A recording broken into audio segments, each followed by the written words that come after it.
Page 22.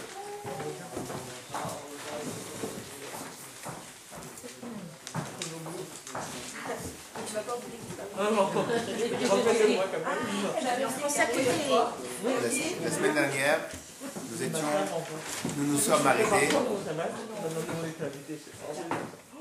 Madame Mathia, vous avez le page 22? La semaine dernière, nous étions arrêtés à une allusion extraordinaire, que dès lors que nous mangeons quelque chose pour la mitzvah, la chose que nous mangeons devient la chose la plus simple qui existe sur Terre. Donc l'exemple était pour Shabbat, vous vous rappelez? Donc on va être Shabbat, puisque maintenant ce que nous mangeons, c'est Kadosh, puisque c'est la mitzvah. Donc la viande que je vais manger Shabbat est comparable ou est la même chose que la viande sur le Mizbeach, sur l'autel d'Akadosh Baruch Hu. Ok? Et ça, c'était quasiment l'apogée de tout ce qu'on a expliqué jusqu'à maintenant. Jusqu'à maintenant, nous avions expliqué que c'est ce qui anime les choses qui donne la puissance aux choses. Oui ou non? Nous sommes partis jusqu'à l'extrême en disant que si maintenant j'ai une viande, que je mange le Shem Shamayim comme celle de Shabbat, ou comme une Seudat Mitzvah, cette viande-là, Ola, que Korban ve'ola, elle devient comme un sacrifice au Beth Amikdash. Maintenant, on est parti un peu plus dans l'extrême, et on a dit que la viande elle-même, c'est un sacrifice. Donc, l'endroit où on fait le sacrifice, c'est le Mizbeach. Donc, si Shabbat, la viande que je mange, ça a la même doucha qu'un sacrifice. Messieurs, si maintenant, ce que je mange, ça a le même niveau qu'un sacrifice, donc l'autel où elle se consume la viande, chez moi, c'est quoi? C'est où l'autel? C'est la table. Donc, de la même manière, le Kohen, il doit préparer aussi la viande. Est-ce que quelqu'un pourrait penser que ce que le Kohen il fait, c'est stam comme ça? Non. Ce que le Kohen il fait, c'est un des plus grands travaux qui se fait au Beth Amikdash. De la même manière, la dame qui va préparer le manger pour Shabbat, elle a le même niveau que le Kohen qui prépare le manger, qui prépare la viande. Mais même pour aller acheter, même pour manger, il faut bien aller acheter de la viande à manger. Est-ce que quelqu'un pourrait penser que le Gizbar, celui qui s'occupe d'acheter, c'est juste un travail, on donne à n'importe qui? C'est un Kohen qui va au mikvé le matin, qui fait attention, etc., etc. Donc en vérité, ce qu'on a appris, c'est que toute la chaîne, quand elle est faite les Shem Shamayim, elle a le même niveau que quelqu'un. C'est génial, on va faire des réunions comme plus là-bas, on fait bien. Dans tous les cours, à chaque fois qu'on parle pendant les cours, on dit je reparle de ça. Bon, d'accord. Il faut rester concentré. Hein? Mais c'est génial, on va faire griller les poivrons avec amour maintenant.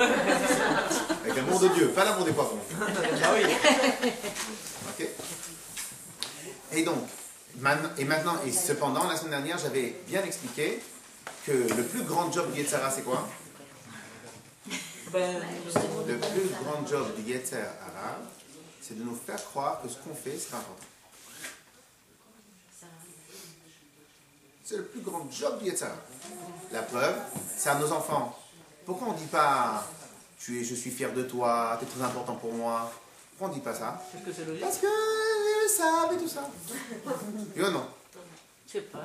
Pourtant, regardez les yeux de votre enfant lorsque vous le lui dites, et vous allez voir que c'est pas si stable que ça. C'est pas si évident. Mais qu'est-ce que le Yetzer Hara il fait comme job? Moi, je leur dis. Mais vous leur dites toute la journée, c'est pas... Non, mais c'est vrai qu'ils ont des réactions différentes quand on leur dit. Oui ou non? Pourtant, on le dit pas. Pourquoi on le dit pas? Parce qu'on a trop tendance à penser que ces petits mots qui veulent rien dire, et bien chez eux, ils vont avoir un impact. Donc qu'est-ce qu'il nous fait le Yetzer Hara? Il sait très bien que pour le chinour, c'est important de dire ces mots-là, et bien il nous les fait pas dire. Tout le job du Yetzer Hara, c'est de ne pas nous donner, de nous cacher la vérité. Parce qu'en vérité, si on connaissait la vérité, que l'essentiel c'est les mitzvot, on y serait dedans du matin au soir. Si on savait que la vérité, c'est la Emouna, et c'est pas la Parnassa, notre Parnassa serait différente, on se prendrait pas moins la tête.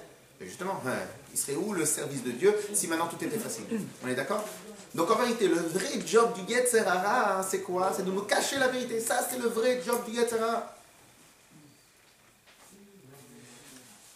Donc, quand on prépare à manger, parce qu'on va faire les courses pour Shabbat, au final, on ne voit pas la différence. Parce que hier, j'ai fait les courses parce que j'avais faim. Là, je fais les courses pour Dieu. Mais au final, c'est les mêmes courses. Je vois les mêmes personnes au Franprix, je sors l'argent du même porte-monnaie, je vois les mêmes personnes, c'est les mêmes produits que je vais acheter. Oh, alors ça, c'est le Yetzer Hara. Ce que nous, on doit comprendre, c'est dès lors que je suis animé par les bonnes choses, l'action, elle prend le goût, la forme, la valeur de l'animation. Comme il n'y a aucune raison d'être sur Terre, de me faire un repas de Shabbat si ce n'était pas Shabbat, donc la seule raison, c'est parce que je vais faire ce que Dieu veut. Donc ça devient de facto la même chose qu'un sacrifice. C'est quoi le sacrifice? C'est faire ce que Dieu lui demande. Nachat ruach. Vous savez qu'est-ce qu'il y a marqué sur les sacrifices? Nachat ruach she'amarti v'naser etzoni. Les sacrifices, parce qu'à chaque fois qu'il y a marqué dans la Torah qu'on va faire des sacrifices, il y a marqué reach nichoach l'Hashem. C'est une bonne odeur pour Hachem. Alors c'est quoi reach nichoach? C'est nachat ruach lefanai she'amarti v'naser etzoni. C'est un plaisir extrême chez moi du fait que j'ai demandé, on a fait. Ça, c'est les sacrifices. Ça, c'est la valeur du sacrifice. Quand un juif il fait une mitzvah, lorsqu'on mange à la table Shabbat, ça a la même valeur. Mais qu'est-ce qu'on fait Shabbat?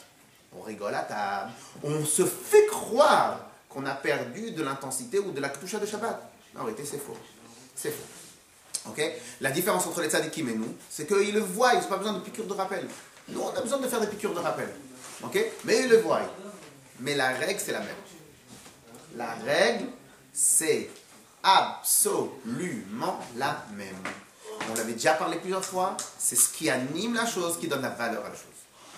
Si je suis animé d'une haine, même le cadeau, il va être haineux. Pourtant, c'est le même cadeau que l'autre. Si je suis animé de la volonté de Dieu lorsque je fais quelque chose de simple, lorsque j'achète, lorsque je prépare à manger, c'est l'animation qui donne la valeur à la chose. De la même manière que le sacrifice sur l'autel, il a, pour tout le monde, dans la conscience de tout le monde, et il a une ktusha, une sainteté énorme. Pourquoi? C'est le Beth Amikdash, voyons, quand même, le Beth Amikdash c'est pas mal, c'est aussi à manger pour Dieu. Très bien. C'est la même chose à table. C'est la même chose à table. Clair? Et donc, cela veut dire que nous, et tout cela pour nous dire quoi aussi? On l'a déjà dit, mais on va le répéter. Tout ça pour nous dire quoi? C'est qu'en vérité, on peut très bien continuer à être là où on est, à vivre comme on vit, à faire ce qu'on doit faire, travailler là où on travaille. Et à ce moment-là, j'ai le même rôle que le Kohen Gadol au Beth Amikdash. Pourquoi? C'est quoi la différence? C'est quoi la différence? Lui, il a une shlichut, moi j'ai une shlichut. Lui, il a une mission, moi j'ai une mission. Okay? Ce qui veut dire, encore une fois, que peu importe là où on est comme endroit, on a la capacité de servir à Kadosh Baruch Hu sans aucune différence de valeur avec celui qui a une longue barbe, celui qui a une petite barbe, celui qui est à droite, celui qui est à gauche. Puisqu'au final, on fait tous que des actes. Et dans les actes, c'est l'animation, c'est les valeurs, c'est l'animation que je donne à l'acte qui donne la valeur de l'acte. Je peux étudier la Torah, mais c'est pour moi la gava. Donc c'est pour moi, c'est au même niveau que toi. Donc c'est rien. Si maintenant tu étudies la Torah pour Hachem, ça devient automatiquement Hachem. Si je mange pour moi, ça devient comme toi. C'est un animal, tu manges ce que tu manges, c'est du maïs pour animaux. Si maintenant, toi tu manges les Shem Shamaï, ça prend la même valeur que la raison pour laquelle tu manges. Clair? Maintenant, on va attaquer directement tout le contraire. Et imaginons maintenant quelqu'un, il est goinfre. Il est goinfre. Et il mange pour se rassasier, parce qu'il aime le manger, parce que ci, parce que ça. Quelle est la valeur que prend son manger? Ça et les vaches à la ferme, c'est la même.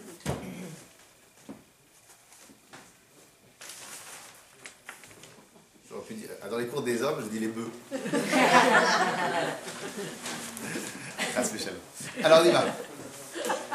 On est dans Achmi.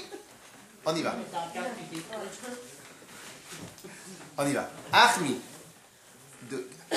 Septième ligne avant la fin. Ah, cependant, Mishéou, Bezol le Bassar. Celui qui est goinfre dans la viande. Il veut qu'il y ait toujours de la viande. Il aime la viande. Vesov et Yain. Ou celui qui boit et qui aime boire. Pour faire quoi, lui? Les malot ta'avat gufo. Pour remplir le plaisir de son corps. Donc, en pourcentage de Kedusha, donc en pourcentage de Dieu, il est totalement transparent, inexistant. Donc, pour remplir la volonté de son corps, l'envie de son corps, Venavsho aparamit, et remplir la volonté de son âme animale. Et que nous avions étudié dans le premier chapitre que les 4 éléments de base de la terre se trouvent aussi chez moi. Et chez moi, ce qui me mène au plaisir, c'est l'élément eau. Parce que l'eau, c'est de l'eau que provoque tous les plaisirs. Car le plaisir provient du niveau d'eau, des 4 éléments qui se trouvent dans l'âme animale. Et de ces 4 éléments, que de ces 4 éléments provient le plaisir. Donc au final, apprenons une règle quasi absolue. Il faut juste que j'ai encore un tout petit peu d'expérience pour voir si c'est absolu total.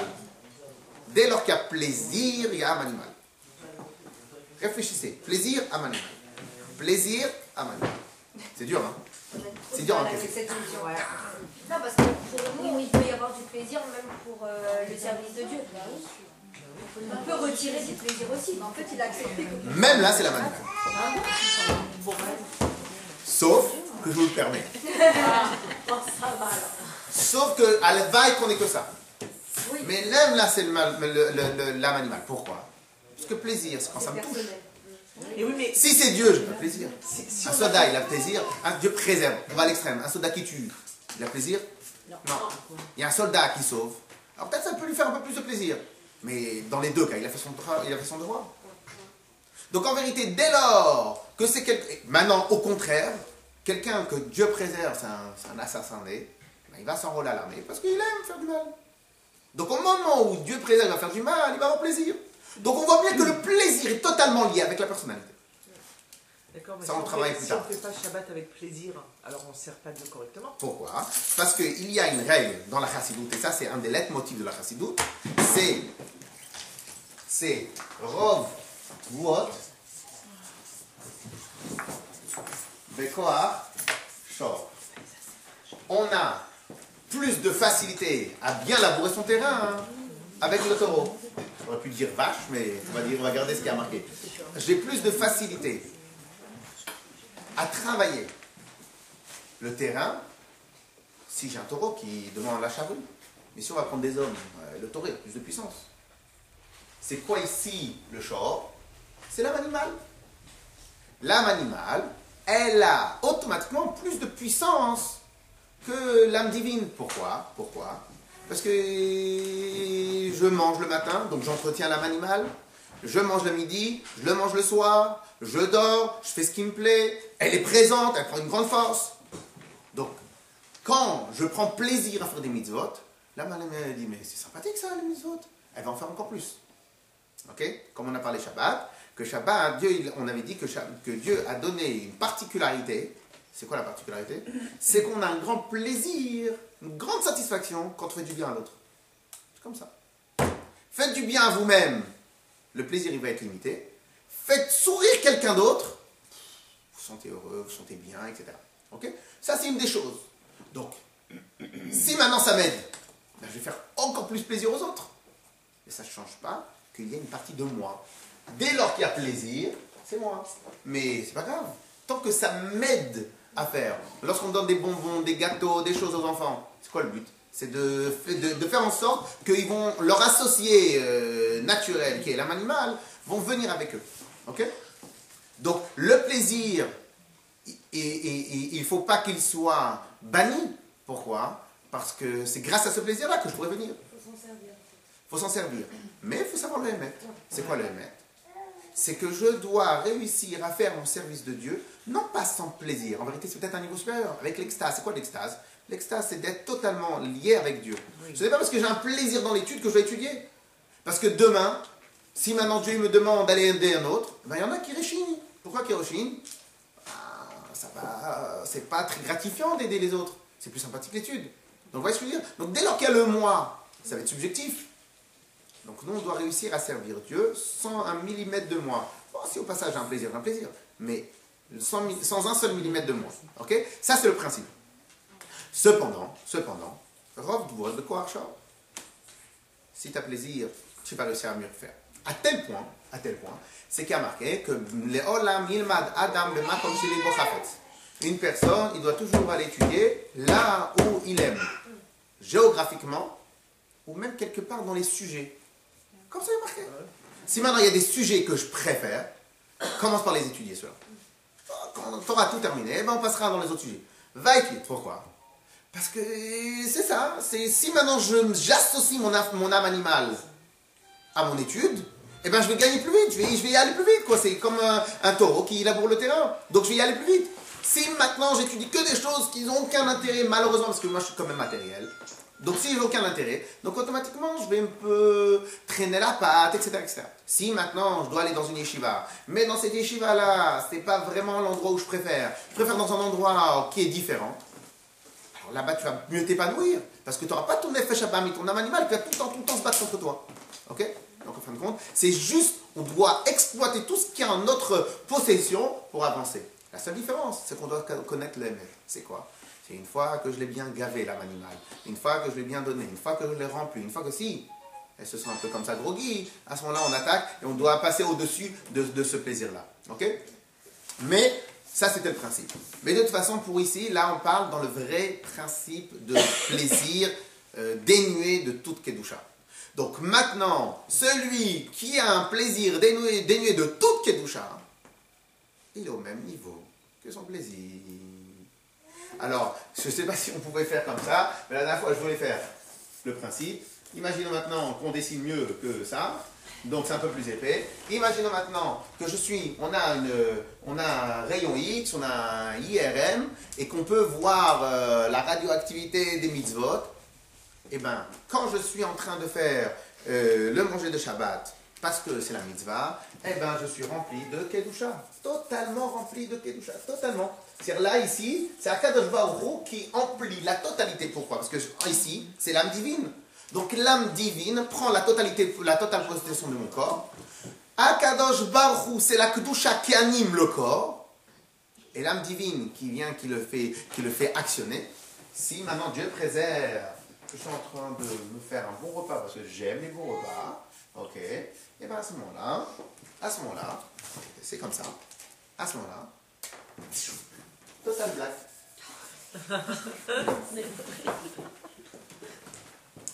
Et même si on pense à faire un bon repas pour Shabbat, c'est pas bon. Vous êtes en train de faire un repas pour Shabbat? Vous êtes en train de vous entraîner. Si vous êtes en train de faire un repas pour Shabbat, c'est la Kedusha. Même si on prend plaisir. Eh bien oui. Oui. On mange tous les jours, on va au Shabbat tous les jours, on mange de manger. Maintenant, je l'ai dit au début du cours. On va prendre une autre règle. Après, il faudra vraiment qu'on avance les mots parce qu'on a encore plein de choses à étudier. Il y a une autre règle absolue qui s'appelle, ceux qui ont été à l'école juive, vous me dites si vous vous rappelez de cette règle-là, mitzvah, goveret, mitzvah. Une mitzvah entraîne une autre. Ça. Une mitzvah entraîne une autre. Ça veut dire quoi une mitzvah entraîne une autre? Dès lors que je suis en mode mitzvah, Dieu fait en sorte qu'il y ait un appel d'air. J'ai envie de faire une autre. Non. Si je fais quelque chose de simple, préparer à manger, je fais cuire des œufs pour Shabbat. Je suis en mode mitzvah? Oui. Si je me remplis de ce mode mitzvah-là, ça va m'amener automatiquement à faire d'autres mitzvot. Les autres mitzvot, je les fais, ça va automatiquement m'emmener à d'autres mitzvot. Et comme ça va progresser jusqu'à dépasser le rosh, je vais amener bras. Si par contre, quand je mange, c'est simple, j'ai faim, je mange. Mais à ce moment-là, tu es en mode Black. Donc, qu'est-ce qui se passe? Eh bien, tout simplement, tu t'affaisses par terre. Comment tu vas te sortir de là? On va voir plus tard que les Talmidei Chachamim, eux, ils retardaient leur manger de 1 heure, voire 2 heures. Pourquoi? Parce que pour se préparer à manger les Shem Shamaim, il faut une certaine préparation. On ne peut pas venir, voir quelque chose sur la table et manger. Non, un peu de distance. Il y a marqué, si je ne me trompe pas, qu'au moment du manger, ça s'appelle Shat Krava. Au moment du manger, ça s'appelle se battre. Pourquoi se battre? Parce que manger est un besoin tellement naturel, tellement normal, tellement animal. Va te battre contre ça. Donc en vérité, je dois faire la même action, qui est une action la plus naturelle qui puisse exister, parce que c'est depuis qu'on est né, même dans le ventre de la mère, on a déjà appris à manger. Tellement on a appris à manger qu'on sait très bien que c'est naturel. Allez enlever un biberon à un enfant, il vous mange la main. Donc c'est-à-dire que c'est tellement naturel qu'on est né avec ça, on a été programmé pour ça. Va te battre contre des habitudes naturelles. Donc le moment où on mange, c'est un moment très très très très dur, il faut se battre. C'est pour cela que Talmidei Chachamim, ils prenaient de la distance du repas. Ils prenaient de la distance. Pourquoi ils prenaient de la distance? Parce que si je viens au repas, je suis comme ça, je ne vais pas réussir. Je prends, j'attends que l'envie me passe. Voilà, pourquoi tu manges? Parce que tu as faim. J'attends aussi que cette raison-là, elle passe. Ah, pourquoi tu manges? Parce que si je ne mange pas, je ne vais pas pouvoir étudier. Si je ne mange pas, je ne vais pas. Je ne vais pas pouvoir étudier? Oui ou non? Comme c'est habituel de manger, dès que je vois quelque chose sur la table, je mange. Ici, j'ai fait quelque chose le plus animal possible. Viens, j'arrête, je m'arrête. Attends. Pourquoi tu vas manger ça? Bon, ok, c'est vrai que c'est pas très classe de manger parce que j'ai envie. Bon, je vérifie, j'ai faim, j'ai pas faim. Bon, j'ai faim. Voilà, pourquoi tu manges? Parce que t'as faim. Ça aussi, c'est un animal. Les animaux, ils font la même chose. Ils mangent parce qu'ils ont faim, ils ne mangent pas parce qu'ils ont envie. Ils mangent parce que s'ils ne mangent pas, ils meurent, ils ont faim. Donc, c'est un animal alors. Bon, attends, et on attend encore un peu, on réfléchit. Oui, alors pourquoi je mange? Du coup, il a perdu du temps, à force de réfléchir et de se prendre la tête. Est-ce que j'ai faim? Est-ce que j'ai pas faim? Du coup, c'est pas du temps perdu, non, mais sérieusement. Parce qu'à force de se dire et de penser à est-ce que j'ai vraiment faim, est-ce que c'est pas du temps perdu sur l'étude, sur Ça d'autres dure choses? pas longtemps la pensée. Non, attention. Là, j'ai caricaturé, j'ai dit que le gars il est comme ça. Donc il peut être pendant un temps en train d'étudier. Mais au final, c'est du temps perdu ou du temps gagné? Ben, c'est du temps gagné. La réflexion, vous faites un business. Vous devez employer quelqu'un. Donc la réflexion n'est pas une réflexion de non. C'est une réflexion de comment faire. Donc, évidemment, si vous devez employer quelqu'un et vous réfléchissez comme ça dans votre bureau, votre patron il va dire ça va? Je réfléchis. Attends. Non, je veux dire. Je suis d'accord, mais le temps, vous pouvez le prendre à 18h, non? Non, c'est maintenant que le temps il est. Des fois, c'est primordial d'avoir un. Non, il ne pas. Alors, vous voulez maintenant rigoler un peu, mais je vais vous dégoûter grave. La nourriture, pourquoi vous en voulez? Hein?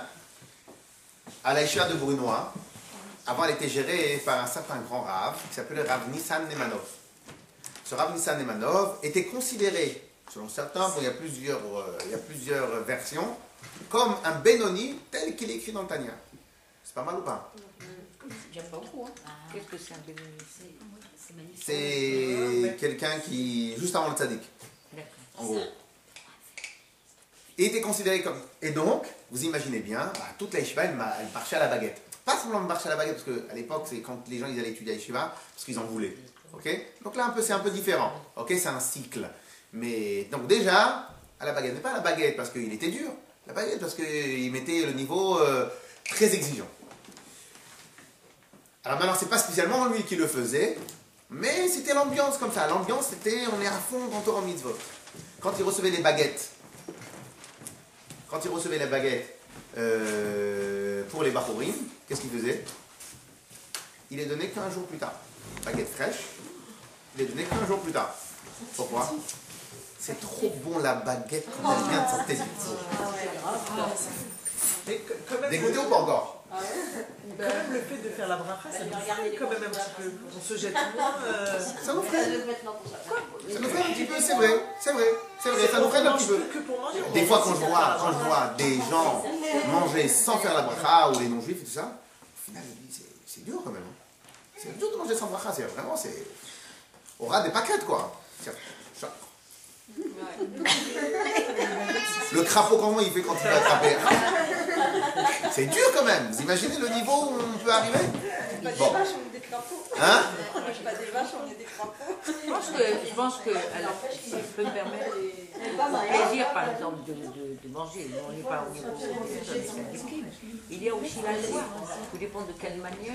Si on se prend ces deux qui met à manger comme ça, je tue mon corps en réalité. Des fois, quand on grossit, etc., c'est parce que on remplit quelque chose. Vous n'êtes pas obligé d'avoir la joie au moment où vous mangez. Vous n'êtes pas obligé d'avoir la joie au moment où vous mangez. Tu peux avoir la joie avant, pendant la fête. Le pain 2 jours avant, pas pendant le repas. Non, mais la joie, elle est obligatoire. Dans le service de Dieu, la joie, elle est obligatoire. Là, ici, c'est pas. Oui, mais là, ici, la joie, elle provient d'un plaisir matériel. Venons, on termine ça. 2 secondes. Venez, on termine. Maintenant, tellement c'était ça l'ambiance, quand les Bachorim de la Yeshiva, ils mangeaient le matin, à l'époque, on croyait que le lait, c'était bien. On croyait que le lait, c'était une matière qui était importante pour la physionomie. Aujourd'hui, on a plein d'études qui ont vu que le lait, c'est n'importe quoi. Bon, ça, je vous ai dégoûté pour autre chose. Alors maintenant, qu'est-ce qu'ils faisaient? Eh ben, il fallait prendre du beurre. Il fallait prendre du pain. C'était important pour le petit déjeuner. Très bien. Mais où il y a marqué qu'il faut que le beurre soit étalé sur le pain. Prenez le pain. Hein. Il faut prendre du beurre. Pas mal, hein? Mais en vérité, dans la logique, ils ont raison, c'est vous qui avez raison. Dans la logique, qui a raison? Eux ou vous? Pourquoi en vérité, on le tartine sur le pain? C'est meilleur. Donc, vous y mêlez de plaisir, vous y mêlez le plaisir personnel pour le manger.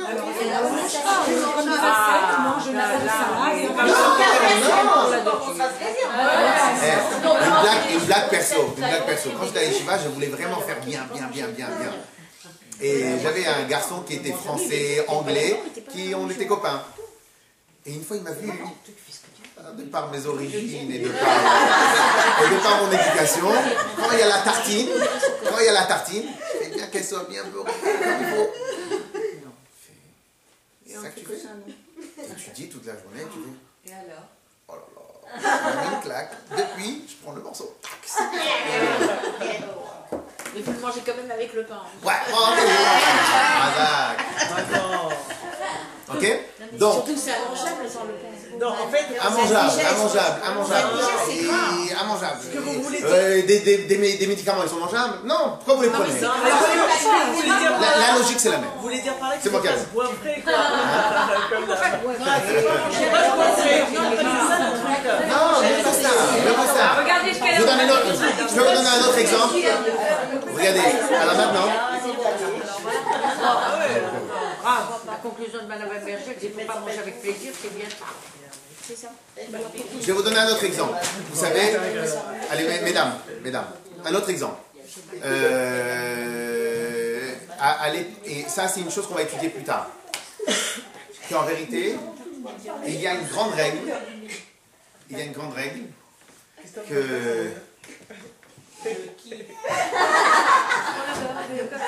a fait tartiner son beurre, hein. J'ai vu ça exprès. Elle fait exprès de tartiner le beurre. Ça s'appelle du flacon d'Élise. Regardez bien Madame Darman comment elle fait. Il y a un fou qui en est dans tous les trous. Mais elle, c'est du flagrant délire. Madame Darman. T'es black.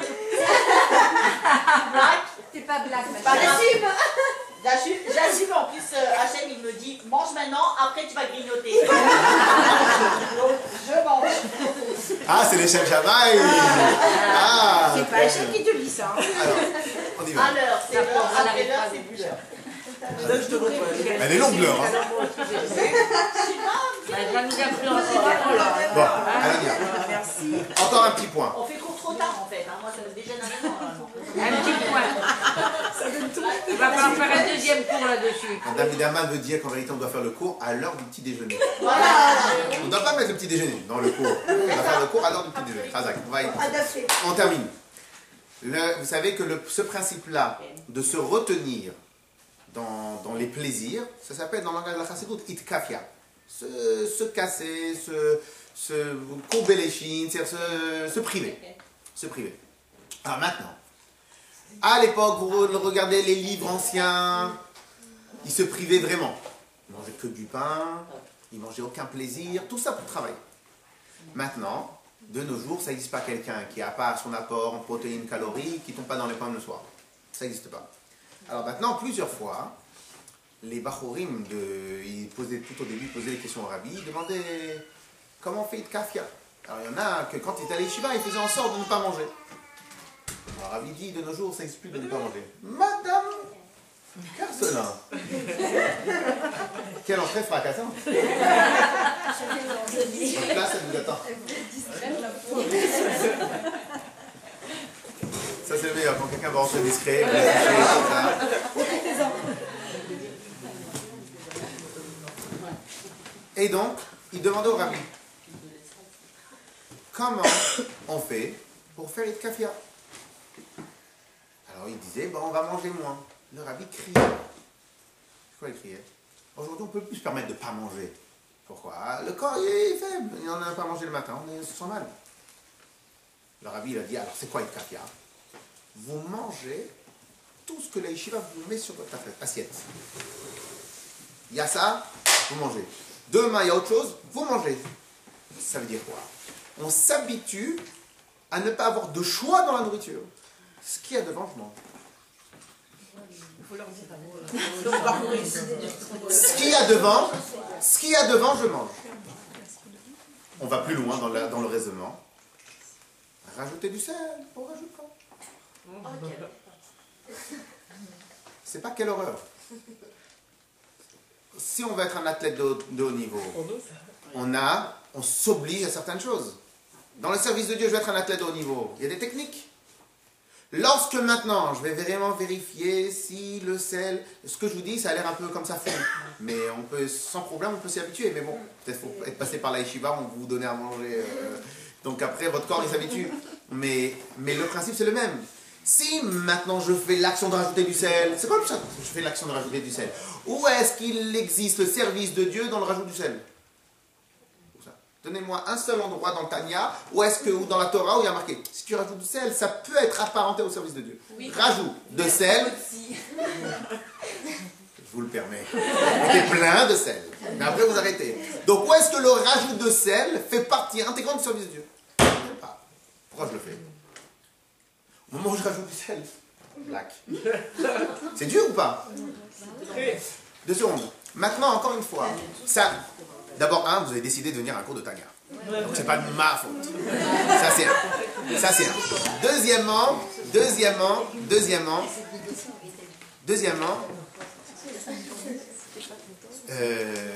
vous dis que la vérité. Est-ce que dans tout ce que j'ai dit, il y a une partie qui n'est pas logique? Il y a une partie qui fait mal, mais elle est logique. Si maintenant, je veux devenir grand champion de course à pied, et que moi j'arrive le matin, je prie du beurre, du truc, de choses. Et le prof, le coach, il voit que hier tu as fait 2 minutes, là tu es à 5 minutes. Oh, c'est fatigant. Demain tu recommences pas. Le lendemain je recommence. Je dis, qu'est-ce que tu fais? Ah oui, mais laissez-moi un peu avoir plaisir quand même. Tu as le droit d'avoir plaisir. Il n'y a pas d'interdiction de ne pas avoir plaisir. Dieu il n'est pas sur nos têtes. La question elle est différente. Tu veux être un athlète ou pas? Si tu veux être un athlète, il y a des règles. Donc ici, ce que nous on veut, en tant que Yehudim, qu'est-ce qu'on cherche nous? Qu'est-ce qu'on cherche? La vraie raison, on va avoir 120 ans, on va regarder un peu en arrière. Bon, qu'est-ce que j'ai fait? J'ai mangé du beurre, j'ai bu du sel, je suis parti souvent en vacances, j'ai eu plaisir, etc. Elle est remplie ta vie ou pas? Ah oui, une fois par semaine, je faisais qui douche avec le sel dans le etc. Donc qu'est-ce qui se passe? Elle va être un peu vite la vie quand même. Donc on a très bien le choix de manger, manger et avoir tous les plaisirs qu'on veut. On a le choix. Hein. Il n'y a personne qui sera derrière vous avec un fusil et vous dire c'est interdit. Ça n'existe pas ça. C'est à nous-mêmes. C'est à nous-mêmes. Si on veut avoir, mais encore une fois, des fois quand vous voyez quelqu'un qui fait très attention à ce qu'il mange, vous ne dites pas ah, je voudrais bien être comme lui. Hein. Je voudrais bien être comme la personne. Oui. Non. Pourquoi? Parce qu'en vérité, on sait tous dans notre inconscient que quelqu'un qui a de la distance vis-à-vis des choses matérielles, c'est quand même mieux. Pourquoi tout d'un coup que je parle du sel, ça vous met mal? Parce qu'en vérité, comme on n'est pas trop matérialiste, donc avoir des belles voitures, ça dérange. Mais le sel, tu m'enlèves... Bah oui. Vous savez ce qu'il y a marqué dans le Zohar? Qu'il y a deux Yetzer Hara qui sont très très très difficiles à enlever. Alors le premier, je suis sûr, le deuxième... Je ne peux pas vraiment l'argumenter. Le premier, c'est le manger. C'est un Yetzer Hara qui est très très difficile à enlever. Le deuxième, c'est les habits. Ah oui, c'est vrai. Les habits. On veut toujours avoir des beaux habits. Alors, est-ce que je ne peux pas argumenter, on ne rentre pas dans l'histoire. Maintenant, parce que je ne l'ai pas vu sous les mains, je n'ai pas eu le temps de le travailler. Donc, hein? Quoi? C'est un sujet sensible. Non, c'est pas une question de sujet ensemble, parce que si vous me posez des questions et j'ai pas l'argument... Oui, alors... Et si vous me posez des questions et que j'ai pas les arguments, donc au final, on va perdre du temps pour rien. Mais, en tout cas, le premier, il est clair. Il est clair que parmi les plus Yetzer Hara qui sont difficiles à enlever, c'est quoi? C'est le manger. C'est la... Mais on fait que ça, nous, manger. Dans notre vie, c'est comme ça. Manger chez les jours. C'est ça le problème. On fait plein de choses quand on vient à la synagogue à manger.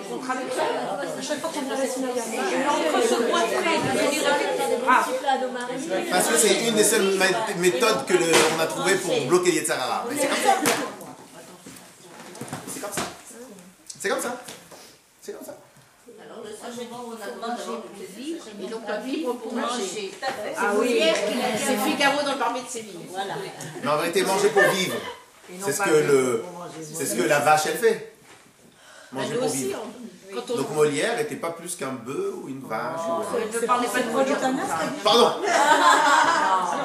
Mais non, mais il a dit vous-même qu'il faut manger quand même pour étudier. Manger pour vivre, Et ben c'est c'est ce qu'un animal fait.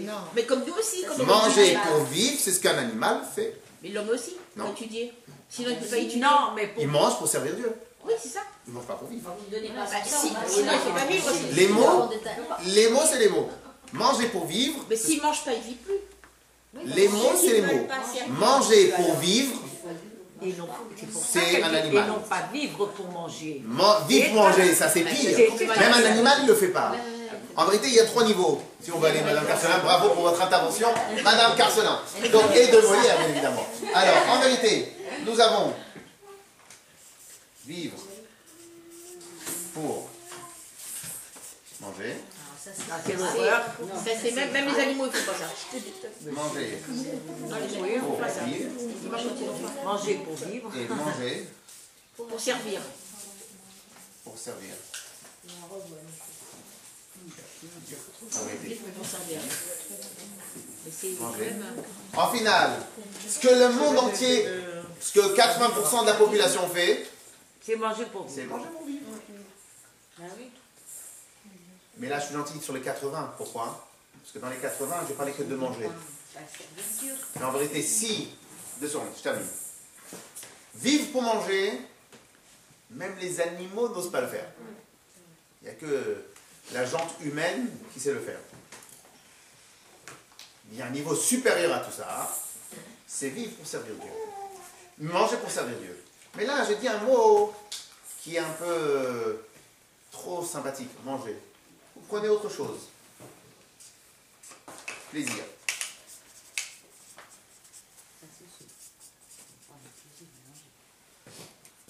Eh bien, il y en a beaucoup, plus que ce qu'on croit, qui passent leur vie à chercher le plaisir. Donc quasiment, les animaux, ils n'ont même pas ça. Les animaux, ils n'ont même pas ça. Ok, on y va dans les mots maintenant. On a bien travaillé, on y va.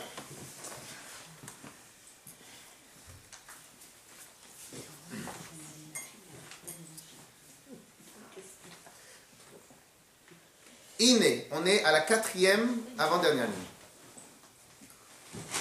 Iné. Iné, allié des à travers cela. Ça, c'est pour le 10h moins le quart, madame. Alors, iné, allié des à travers cela. Lorsque je mange pour remplir mon plaisir. Je mange, je m'amuse, je vais en vacances, etc. pour remplir le plaisir. Allié des à travers cela. Yored, elle descend. Vous vous rappelez ce qu'on a dit la semaine dernière? On a dit le kasher c'était apte. Klipat noga. Klipat noga, c'est l'écorce qui peut avoir de la lumière, si je travaille les Shem Shamayim, je travaille pour le service de Dieu, ou elle peut être totalement black, si je travaille pour le plaisir. Et bien, lorsque maintenant j'ai pris de la viande qui est totalement kasher, du vin qui est totalement kasher, mais kasher ne veut pas dire kadosh, saint. Kasher veut dire apte à devenir saint. Ou apte à devenir non saint. Iné allié des yored chayut abasa. À travers cela, va descendre, va s'engouffrer la vitalité qui anime la viande. Ve'ayayin et le vin. Lorsque quelqu'un il mange, il goinfre. Chez Bekirbo, à l'intérieur de ce vin, cette viande. Ve'nichla lefisha bera gamour, Dieu préserve. Et elle va s'inclure pour un instant, et on verra pourquoi on va dire plus tard un instant, dans le mal total, entre guillemets, c'est comme si je mangeais pas kasher. C'est dur, hein? Mais il y a une nuance. Mais c'est comme si je mangeais pas kasher. Chez Béchalosh, klipot atmeot. On avait dit que le pas kasher tirait sa vitalité des 3 niveaux d'écorce les plus impurs. Vegoufo. Et le pire, c'est que moi, lorsque je mange pour remplir uniquement mon plaisir, ben mon corps, il devient la voiture, il devient le véhicule, il devient l'outil. Vegufo nase laen levush ou merkava lefisha. Et mon corps va être au même niveau que ce que je mange. Et donc mon corps va être, plus un corps, va être un morceau de plaisir. Un morceau de plaisir contre un cas de jour. Clair. Alors si maintenant vous me dites que quand je deviens black, c'est comme si j'avais mangé pas kasher. Oh, c'est dur quand même. Hein. Oui. C'est dur quand même. Et je me casse la tête à faire kasher. Bon, alors c'est vrai, j'ai pris un peu de plaisir. Ok, c'est dur quand même. En fait, il y a quand même une nuance. C'est quoi? C'est que quand on va tout de suite, c'est que le pas kasher, si je le mange, il faut faire une grosse tchouva pour l'enlever totalement. Par contre, celui-là, il est virtuellement pas kasher. Donc, lorsque je fais une tchouva comme il faut, je peux le réélever au niveau de la gdusha. Donc, imaginons maintenant que j'ai mangé pour le plaisir. J'ai mangé pour le plaisir. Et juste après manger, je me dis, mais je suis un fou. Allez, Hachem, c'est la dernière fois que je fais ça. C'est bon. C'est pour ça qu'on a dit les fiches. À ce moment-là où je fais, tu vois, je dis que je peux commencer à manger par pur plaisir. Je récupère l'énergie et je peux l'élever. Parce que elle n'est pas appelée assour. Ce qui n'est pas kasher s'appelle assour. Est-ce que quelqu'un sait c'est quoi la traduction réelle de assour? Non. Interdit normalement, mais je sais pas. Assour, l'eau. Très bien. Ça, c'est l'explication classique. Est-ce que quelqu'un qui connaît un peu l'hébreu moderne, est-ce que c'est comment on dit un prisonnier? Avec 2 N, je crois, non? Oui, madame Cassel. Oui, madame. Donc, on est combien? Un prisonnier, on l'appelle un assir.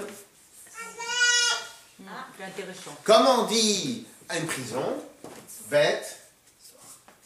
Alors, il y a Bet Soa, mais Soa, ça s'écrit comme ça. Et en réalité, Maasar, Bet Maasar. Maasar. C'est quoi Soa, Maasar, c'est la même racine. C'est quoi? C'est attaché. La vraie traduction de Assour, c'est attaché. Ou bien, encore mieux que cela, emprisonné. Soragim, c'est bien les barreaux? Non, Soragim, c'est le barreau. Ça s'écrit avec un guillemot. La racine est différente. Ok? C'est la racine, on rajoute un guillemot dans Soragim. Donc, emprisonné.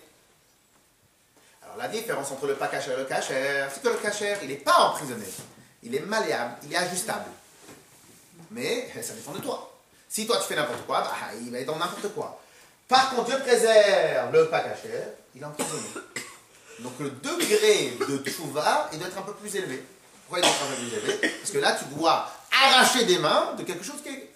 Dans le premier cas, tu ne dois pas arracher des mains. C'est toi qui as créé le problème, c'est toi qui le range. Dans le deuxième, c'est pas toi qui as créé le problème. Mais n'oubliez pas une grande règle, que rien ne résiste à la teshuva. Au côté. Ad asher les ficha. Donc il s'inclut l'avant-dernière à la fin, les ficha pendant un instant. Ad asher yashuv adam veyarzor l'avodat Hashem. Jusqu'à que l'homme va retourner vers le service de Dieu, ultorato, et à la Torah. À ce moment-là, tout ce qu'il a mangé peut être élevé. Donc en vérité, si vous le voulez vraiment, tout ce qu'on a pu manger dans notre vie devient de la kedusha, devient de la sainteté. Il faut juste faire une petite tchouva, sympathique. Les fichas, ça peut être 40 ans, ça peut être 30 ans, ça peut être 20 ans, les fichas. Parce que les fichas, ça veut dire que potentiellement, elles peuvent être enlevées. Ok? Donc en vérité, on peut commencer déjà à changer un peu notre méthode, nos habitudes.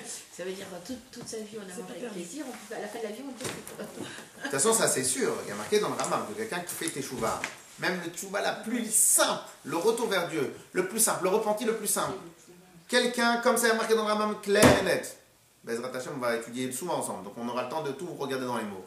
Quelqu'un qui a fait des bêtises toute sa vie. Il n'a jamais fait Shabbat, il n'a jamais rien fait. La dernière instant de ses 120 ans, il dit, vraiment Hachem, j'ai pris conscience. J'ai fait n'importe quoi, je regrette. Il dit ça. On vient, on prend le papier. Là, on prend le papier, en fait. S'il le pense vraiment. Bah, en général, c'est pour ça qu'elle le prend vraiment, parce qu'elle ne va pas tricher. Alors vous allez me dire, c'est trop facile. Non, Non, c'est non. pas facile de faire. La première question qui saute aux yeux, S'il le pense vraiment, c'est pas trop facile. C'est pas trop facile. vous allez me dire, mais c'est trop facile. Non. Tiens, moi, je me casse la tête Oui, toute là. à faire service de Dieu. L'autre, il vient, il s'amuse toute sa vie, et après, il dit un mot, c'est terminé. Alors allez-nous. On sait combien de personnes ils peuvent partir sans avoir le temps de réfléchir. Ok? Ça c'est un. Mais comme Madame Chokroun a dit, si on parle qui prend vraiment conscience, c'est pas tout le monde qui prend conscience. Quelqu'un qui n'a pas fait Shabbat toute sa vie, mais lui il pense que c'était normal. Il n'a pas à prendre conscience non plus. Okay. Donc en vérité, ce que cette halakha nous apprend la force du repentir. Mais la force du repentir, alors, a priori, il est facile, mais il faut un minimum de conscience. Ok? Mais, rien ne tient la route devant le repentir. Ça, c'est la règle. Non, c'est costaud quand même. Et même pour le Lachonara, si on s'est rendu compte qu'on a dit un truc... Alors, le repentir, en réalité, dans chaque mitzvah, quand je fais du mal à quelqu'un, il y a deux paramètres. Est-ce que je lui fais du mal à lui? Donc son paramètre à lui. Est-ce que j'ai fait du mal à Dieu? Parce que j'ai fait une avéra. Tu n'as pas entendu, finalement. Parce que j'ai fait une avéra. Donc j'ai fait du mal à lui et j'ai fait du mal à Dieu. La partie à Dieu, Dieu il prend en charge, il pardonne tout. La partie à lui, après il faudra se débrouiller. Ouais. Mais, quoi qu'il arrive, la partie de Dieu, il efface total. Ok? On travaillera, ne vous inquiétez pas, on travaillera tout ça. On continue. Qu'il est fiche Aya. Donc je passe à la page 23. Qu'il est fiche Aya Basar Eter.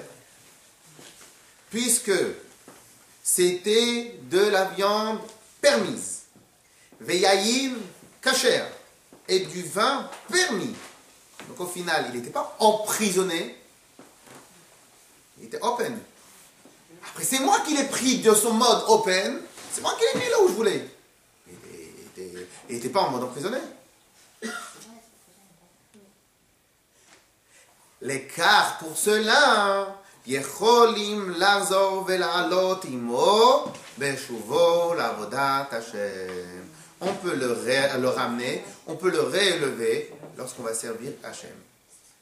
Chez Zéo Lachon Heter. Comme on dit dénouer un nœud, en hébreu, l'atir kesher. Je dénoue, j'ouvre un kesher, un nœud. C'est quoi éther? Éther, c'est ouvert. Donc en vérité, quelle est la différence entre une chose interdite et une chose permise? C'est que l'interdit ne dépend pas de ma volonté. Donc ce n'est pas ta volonté qui va lui changer son statut. Le permis dépend de ta volonté. C'est ta volonté qui change le statut. C'est la grande règle qui a été écrite dans plusieurs romans de la halakha. Apé she'asar ou apé she'itir. Celui qui a interdit a la force de permettre. Mais si vous avez interdit, moi, quelle force j'ai de permettre? Donc, lorsque je mange quelque chose de pas kasher, je ne suis pas le propriétaire de l'interdit du permis. Je ne suis pas le propriétaire. Ni ça commence avec moi, ni ça termine avec moi. Donc, je n'ai pas de force. Sauf plus tard, dans le Pérec, on verra quand est-ce que même quelque chose d'absolument interdit, je peux le transformer en bien. Ça, on verra plus tard. Donc, puisque ce n'est pas moi qui suis le maître d'œuvre, donc je ne peux pas ni faire à droite ni faire à gauche. Dans quelque chose que c'est moi le maître d'œuvre, à pécher à ça ou à pécher tir. Quand je l'interdis parce que je mange mal, je le permets quand je mange bien. Ou quand je le fais toujours. Clair? On s'arrête là? Oui, parce que c'est costaud.